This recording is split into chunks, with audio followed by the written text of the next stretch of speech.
Zone of Proximal Development atau biasa dikenal dengan ZPD adalah daerah antara tingkat perkembangan sesungguhnya yang didefinisikan sebagai kemampuan memecahkan masalah secara mandiri ataupun dengan bantuan orang lain. Teori Vygotsky menjadikan seorang anak tertantang untuk melakukan aktivitas di atas tingkat perkembangan yang ia miliki. Scaffolding adalah pemberian bantuan kepada peserta didik selama tahap awal pembelajaran dan mengurangi bantuan tersebut ketika ia sudah mampu mengerjakan sendiri. Intervensi terkait penerapan scaffolding pada ZPD bisa melibatkan beberapa langkah. Yang pertama, identifikasi ZPD peserta didik.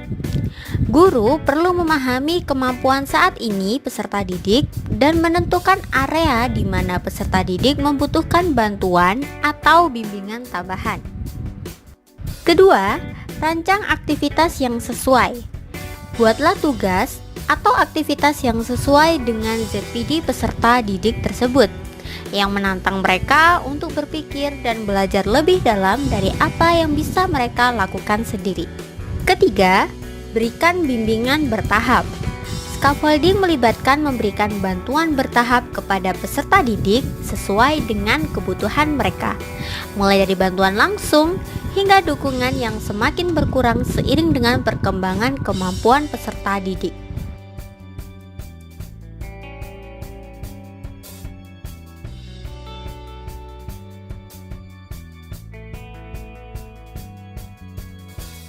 Keempat, pertimbangkan feedback. Berikan umpan balik yang konstruktif kepada peserta didik untuk membantu mereka memahami kekuatan dan area yang perlu diperbaiki dalam kinerja mereka.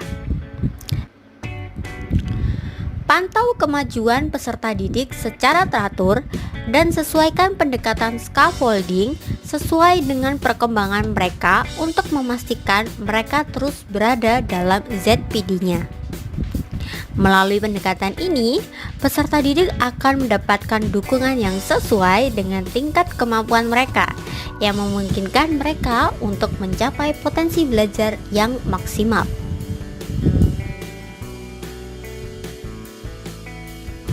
Penerapan scaffolding dalam zona perkembangan proksimal atau ZPD secara umum telah diterapkan di SMA Negeri 1 Waru. Dalam proses pembelajaran, guru memberikan pertanyaan pemantik sebelum memulai materi pembelajaran untuk mengukur pengetahuan awal peserta didik tentang materi yang akan dipelajari. Selain itu, guru juga selalu memberikan kesempatan kepada peserta didik yang kurang memahami materi untuk meminta bantuan dan berdiskusi dengan teman sejawat atau bertanya kepada guru.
Dari penerapan scaffolding pada zona perkembangan proksimal, ada beberapa hasil yang diharapkan.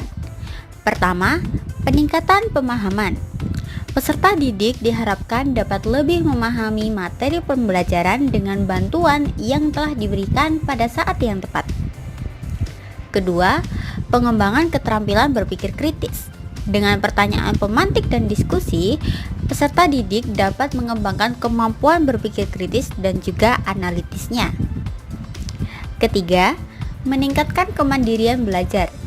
Peserta didik belajar untuk menjadi lebih mandiri dalam memecahkan masalah dengan bantuan minimal dari guru.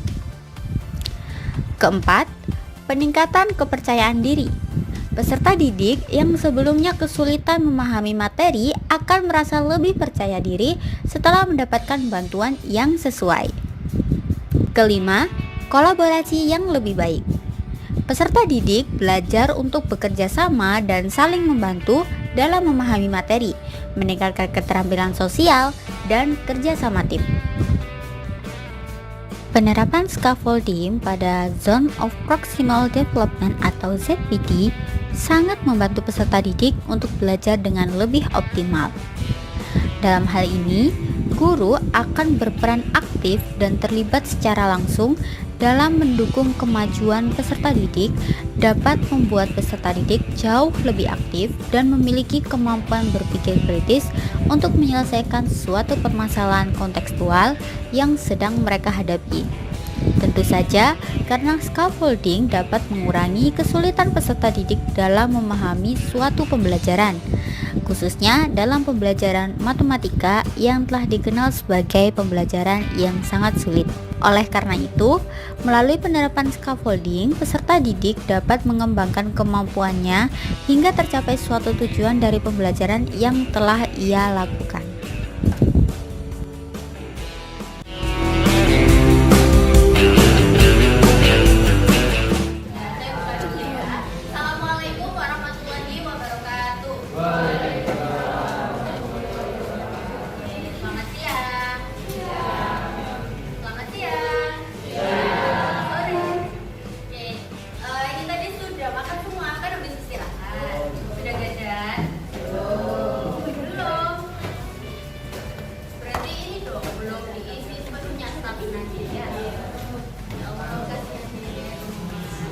Gak apa-apa, ditahan dulu tujuannya kan habis itu istirahat ya, nanti bisa makan lagi, bisa minum lagi. Sekarang kita mulai dari dulu, oke? Nah, teman-teman kok bisa kaget sama beliau saya, terus kita biasa aja, oke? Oke, nah kemarin saya kasih latihan kan? Ya, sudah dikerjakan? Sudah. Ayo kita buat saya. Jadi, oh bentar. Catatannya kemarin sudah dicatat? Belum. Belum. Wah, biar catat ya. Oke. Untuk satu soal latihan kemarin, siapa yang mau maju ke depan? Kita sama. Mau satu dulu, langsung aja. Ayah, gitu. Siapa? Boleh buku bapak? Ya boleh. Boleh. Boleh, silakan yang mau maju. Gak usah takut salah, nanti kita bahas bersama-sama ya. Kita bahas apakah jawabannya sudah tepat atau belum. Gak apa-apa, bawa buku boleh. Bisa.